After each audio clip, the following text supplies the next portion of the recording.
بقولك ايه يا حبيبتي؟ ايه رأيك نخرج نتعشى النهارده بره؟ ماشي. ايه ده؟ شكل المفاجأة ما عجبتكيش. لا، عجبتني. امال مالك؟ ماليش. طب هو انت ليه بتكلميني كده؟ بتكلم ازاي يعني؟ ما انا بتكلم عادي اهو. هو ايه اللي عادي؟ انت شايفة طريقتك دي عادي؟ مالك يا بنتي في ايه؟ ما قلت لك يا اشرف ماليش. طب انا زعلتك في حاجة طيب؟ يا لهوي، هو انا عملت حاجة زعلتك مني قوي كده؟ لا، ما عملتش حاجه. امال يا بنتي في ايه؟ مفيش.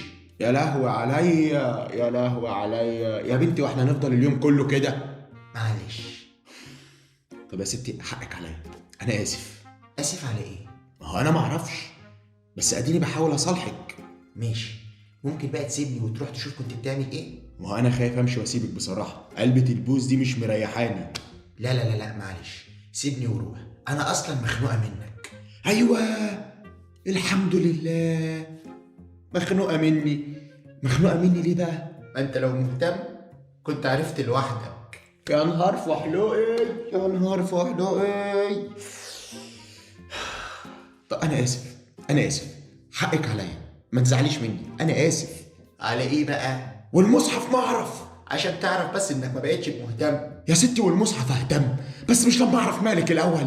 ماليش. اقسم بالله العظيم لو سمعت الكلمه دي تاني لا بالطبع او في دماغك.